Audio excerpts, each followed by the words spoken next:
आज हम कौन पढ़िबा ना मनीषर पाकतंत्र विषय पढ़िबा। ओके पिला माने ता पूर्वरु आमे जो पढ़िथिले कोन ना उद्भिदर पोषण विषय पढ़िथिले। एबे आमे प्राणी मानक पोषण विषय पढ़िबा माने मनीष विषय आज आमे पढ़िबा। ओके पिला माने क्लास करिया पूर्वरु चैनल को जे माने नुवा आसीचो चैनल को सब्सक्राइब करि नाओ समझ जल्दी जल्दी चैनल को सब्सक्राइब कर दियो जा फल रे आमे जहां भी अपडेट दबा तार नोटिफिकेशन तमना पखर जाई पहुंच जिवो। ओके पिला माने चलो देरी न करि आमे स्टार्ट करियो। पिला माने मनीषर पाकतंत्र विषय पढ़िबा हला। पिला माने मनीषर पाकतंत्र कोउट पाखुर आरंभ होइताय पाटी पाखुर आरंभ होइकी मलद्वार परे शेष होइताय हला। तो आमे प्रथम रु पढ़िचे जे खाद्य एक हजम होबा एक जटिल प्रक्रिया हला, सरल रूप रे केबे भी होई न थाए। ताहा विभिन्न प्रकार माध्यम रे गति करिकी आम खाद्य उपयोगी होइताय हला। तेणु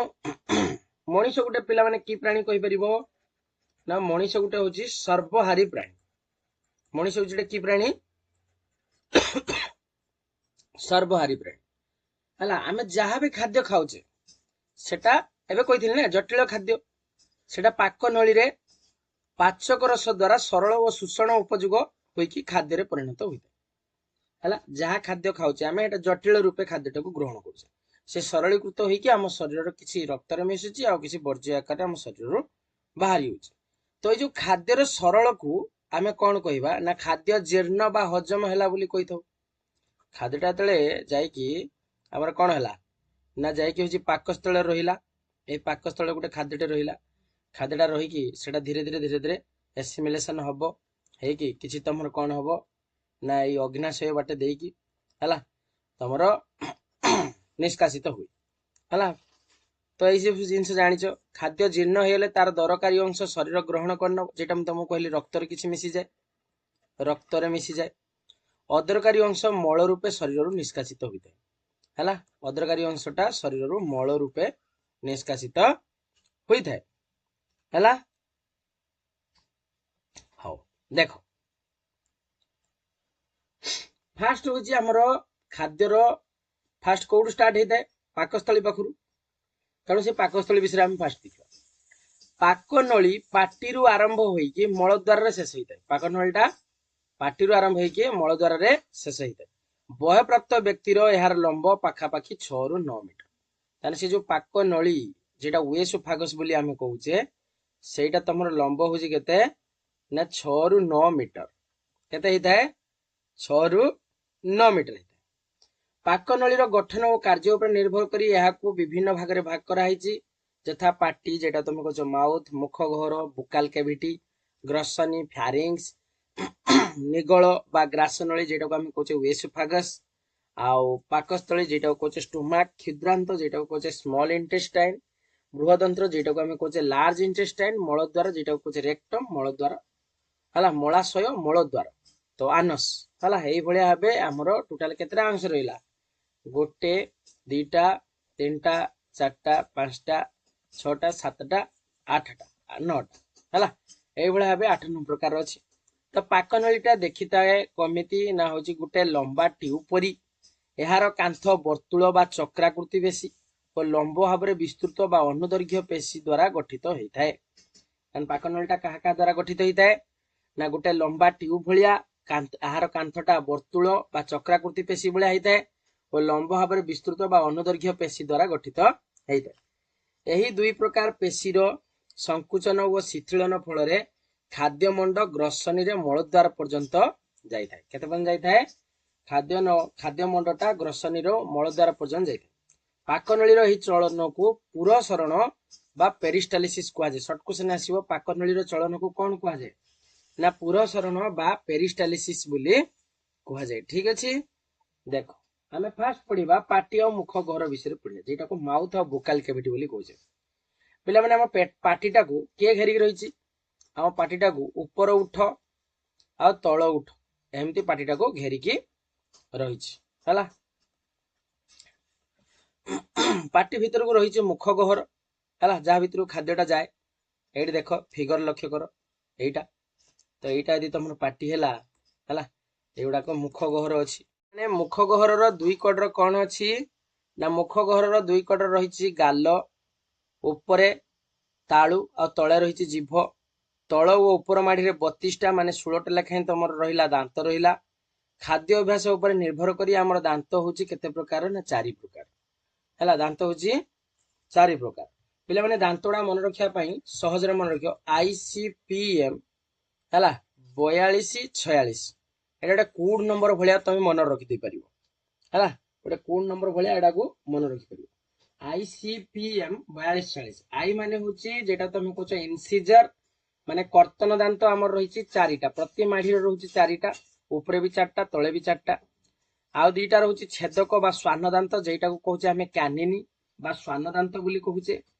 हैला ऊपर भी 2टा तले भी 2टा सेने 4टा चर्बण दांत जेटा को प्रिमुलार बोली कहछे माने ऊपर भी 4टा तले भी 4टा 6टा रही पेषण दांत हैला जेटा को तुम जो कळ दांत कहछ नै कि सेटा होची तमरो मुलार बोली कहछे ऊपर भी 6टा तले भी 6टा तो एई भलिया भाबे हमर 4 + 2 4 + 2 + 4 + 6 4 2 6 4 10 16 ऊपर भी सेरन को 16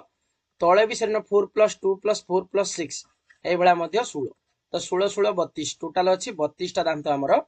अछि ठीक अछि गोटे बय प्राप्त व्यक्ति रे ठीक अछि तो छोट पिला मानकर साधारणतः अल्प उठिଥାଏ हैला तो बय प्राप्त व्यक्ति रो 32टा दांत टोटल थाए चर्बण बेले खाद्य को दांत निकट रे पहुंचाइबा खाद्यर स्वाद बारिबा कथा कहबार सहायता करियार काम कहार पिला माने जीभर जीभ अछि बोली हम कथा कहि पड़छे जीभ अछि बोली स्वाद जानि पड़छे माने केटा खट्टा केटा मिठा केटा पिता केटा कसा ए सब जिंस हमें जानि पड़छे नै दांत जीभ अछि बोली हमें गुटे खाद्यर स्वाद हमें बारी पड़छे खट्टा मिठा लुणिया स्वाद एडा सब बारी पारे आमर 3 जुड़ा लाल ग्रंथि अछि सालाइभारी ग्लैंड केतरा अछि टोटल पिला माने 3टा जुड़ा अछि हला जहार बाहिका मुख गहर मध्य को खुलीची एही ग्रंथि रु निसृत लाल चर्बित खाद्य को पिछळ चर्बित खाद्य को कोन को जाय पिछळ ओ मंड परी करि दिए लाल रे थिबा टायलिन नामक एंजाइम एटा अधिकांश टाइम रे शॉर्ट क्वेश्चन पड़े लाल रे थिबा एंजाइम रो ना किसो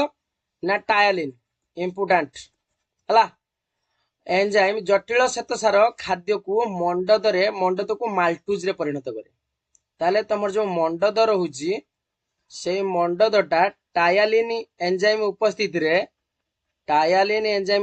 रे हेटा तमर परिणत होची कोउथिरे ना माल्टुज रे परिणत होची ठीक अछि तो ये गला तमर कोन ना होचो पाटी और मुख गहर विषय गला एबे से देखिबा ग्रसनी और ग्रासनली पिलान देखो मुख गहर पछकु अछि तमर कोन ना ग्रसनी अछि मुख गहर पछकु की अछि ग्रसनी फिगर देखो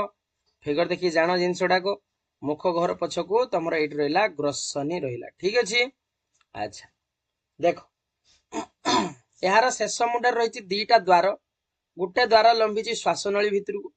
मैं देखो एमिति धरो गुटे धरो पाइप अछि से गुटे पाइपटा 2टा सॉकेट लागिछि गुटे एपट को लागिछि गुटे धरो एपट को लागिछि ठीक अछि तो एई बाटे धरो मेन बाटे दे के आइला गुटे एई बाटे दे भी जाई परिबो आ गुटे एई बाटे दे की भी आस परिबो माने उभय पट को बाट अछि तो गुटे द्वार लंबिछि श्वासनली पाखु ऊपरटा जेटा हजा होछि श्वासनली माने निश्वास प्रश्वास तमे नबो अन्यटा लंबिछि ग्रासनली माने खाद्यटा को ग्रहण करथुबो ग्रासनली खाद्य को खाद्य नली भीतर को और पवन को श्वासनली भीतर को चालना करिया पई रहिछि अधिजीवा बा एपिग्लोटिस जे तमरो गुटे छोटिया रन जीव अछि देखिछ ना तो से जो छोटिया रन जीव अछि ताको कह जाय एपिग्लोटिस बा अधिजीवा बोली कह जाय खाद्य गिलिबार प्रथम कामटी स्वेच्छाकृत हला प्रथम काम तमे मन इच्छा तमरो खाद्यटा को ग्रहण करियो ग्रासनली भीतर पसिया परे खाद्यर यात्रा अनैच्छिक भाबे आपणा चाहे हिताय हला वांस धर भीतर पळेजी से तार आपे आपे से काम तार कर चलिबो ग्रासनली लंब 22 रु 25 सेंटीमीटर मन रखिबो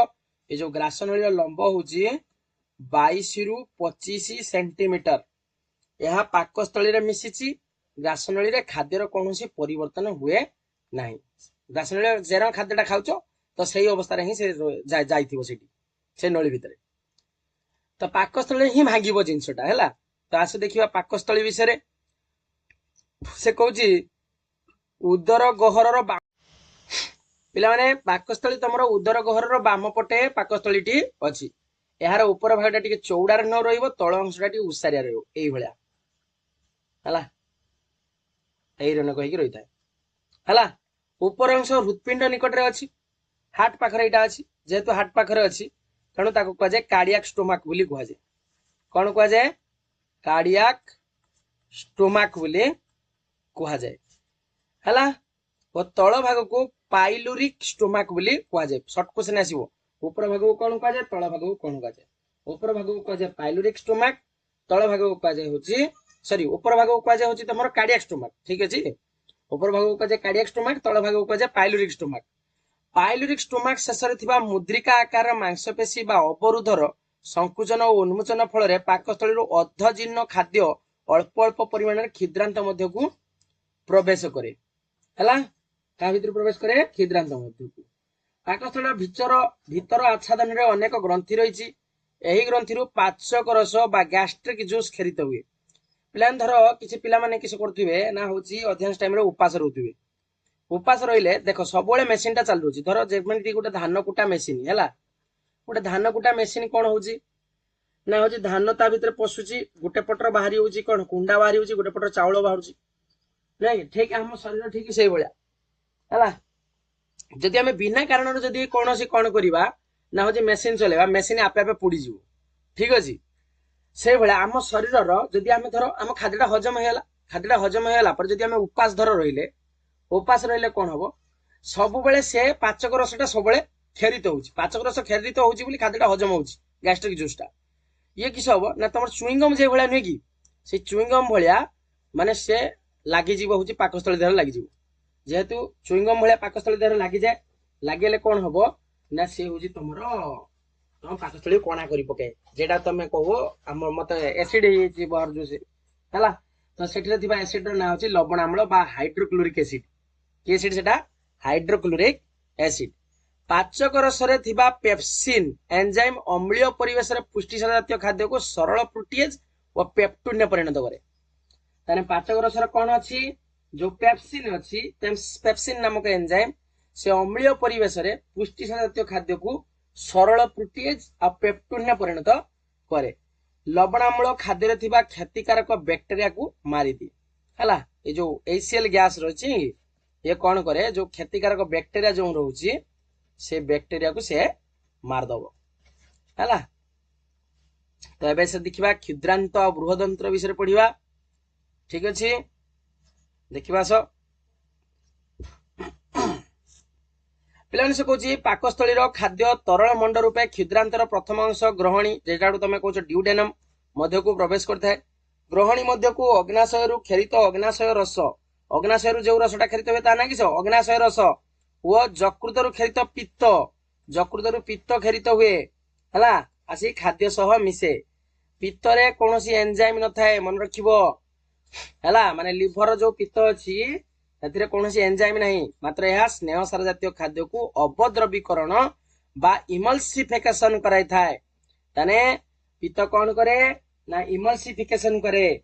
अग्नाशय रस रे विभिन्न प्रकार एंजाइम और सोडियम हाइड्रोजन कार्बोनेट माने NaHCO3 हला क्षार रहिछि एही क्षार पाकस्थली रु पहुंचीबा अम्ल खाद्य मंड को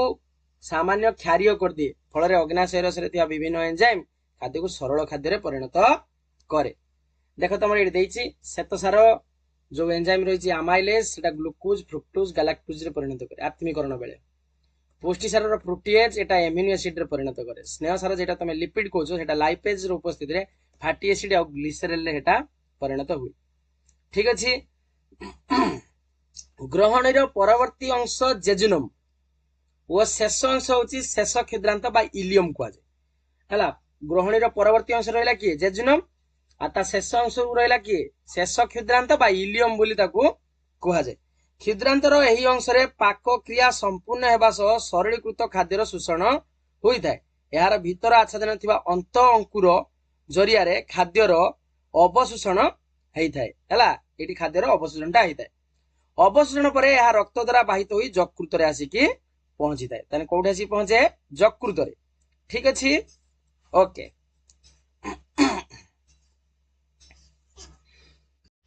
ଯକୃତରୁ ଏହା ଶରୀରର ବିଭିନ୍ନ ଅଂଶରେ ପହଞ୍ଚିଥାଏ ଓ ଶକ୍ତି ମୋଚନ ଓ ଅନ୍ୟ କାର୍ଯ୍ୟରେ ଗୁଡିକ ନିୟୋଜିତ ହୋଇଥାଏ। ଖାଦ୍ୟରେ ଏହିପରି ଭାବରେ ହେଉଥିବା ବିନିଯୋଗ ପ୍ରକ୍ରିୟାକୁ ଆତ୍ମୀକରଣ ବୋଲି କୁହାଯାଏ। ତାହେଲେ ଆତ୍ମୀକରଣ କାହାକୁ କୁହାଯାଏ ବା ଆସିମିଲେସନ କାହାକୁ କୁହାଯାଏ, ଏଟା ସବୁ ପଢି ପକେଇବ। ଠିକ ଅଛି। ତାପରେ ପିଲାମାନେ କ୍ଷୁଦ୍ରାନ୍ତ ପରେ ତମର ଲାଷ୍ଟ ଅଂଶ ରହିଲା ବୃହଦନ୍ତ୍ର। ଏଠି କଣ ହୁଏ ନା ଏଠାରେ ଶୋଷଣ ପରେ ଖାଦ୍ୟ ମଣ୍ଡରେ ଥିବା ବଳକା ଜଳ ଓ ଜୀର୍ଣ୍ଣ ହୋଇନଥିବା ଖାଦ୍ୟାଂଶ, ମାନେ ସେଟା ହଜମ ହୋଇନାହିଁ, ଜୀର୍ଣ୍ଣ ଅଜୀର୍ଣ୍ଣ, ଜୀର୍ଣ୍ଣ ମାନେ ହଜମ ହବା, ଅଜୀର୍ଣ୍ଣ ମାନେ ହଜମ ହୋଇନଥିବା ହେଲା, ଜୀର୍ଣ୍ଣ ହୋଇଥିବା ଖାଦ୍ୟାଂଶର କିଛି ଅଂଶ ପୁନଃ ଶୋଷିତ ହୋଇଥାଏ। ବୃହଦନ୍ତ୍ର ଥିବା କିଛି ସହଜୀବ ବୀଜାଣୁ ବା ବ୍ୟାକ୍ଟେରିଆ ଜୀର୍ଣ୍ଣ ହୋଇନଥିବା ଖାଦ୍ୟକୁ ମଳରେ ପରିଣତ କରିବା ସହ ନିଜ ଖାଦ୍ୟ ସଂଗ୍ରହ କରନ୍ତି। ଏଟା ମଳରେ ପରିଣତ କରିଦିଅନ୍ତି, ଯାହାଫଳରେ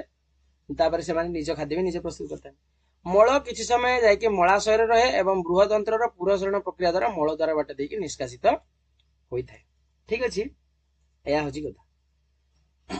ପିଲାମାନେ ତମକୁ ଏଇଠି ଗୋଟେ କ୍ୱେଶ୍ଚନ ତମ ମନରେ ନିହାତି ଆସୁଥିବ ଯେ ମାଂସ ହଜମ କରୁଥିବା ଏନଜାଇମ କାହିଁକି ଆମ ପାକସ୍ଥଳୀକୁ ହଜମ କରିପାରେନି? ତା କାରଣ କଣ ନା ଦେଖ, ପୁଷ୍ଟିସାର ହଜମ କରୁଥିବା ପ୍ରୋଟିଏଜ ଜାତୀୟ ଏନଜାଇମ ପଢିଛେ ଆମେ, ନିଷ୍କ୍ରିୟ ଅବସ୍ଥାରେ କ୍ଷରିତ ହୋଇଥାଏ। ପାକସ୍ଥଳୀର ଅମ୍ଳୀୟ ପରିବେଶରେ ଏହା ସକ୍ରିୟ ହୁଏ ଓ ପାକସ୍ଥଳୀୟ ଖାଦ୍ୟ ପହଞ୍ଚିଲେ ସାଧାରଣତଃ ଏନଜାଇମ କ୍ଷରଣ ତ୍ୱରାନ୍ୱିତ ହୁଏ। ଏଟା ଏନଜାଇମ କ୍ଷରଣଟା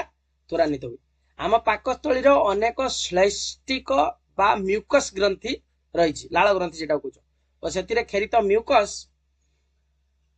ଅମ୍ଳୀୟ ପରିବେଶ ତଥା ଏନଜାଇମ ପ୍ରଭାବରୁ ପାକସ୍ଥଳୀକୁ ରକ୍ଷା କରେ। ଏଗୁଡାକ ଅମ୍ଳୀୟ ପରିବେଶରୁ ରକ୍ଷା କରେ, ସେଇଥିପାଇଁ ସେ ଇଏ କରିପାରେ।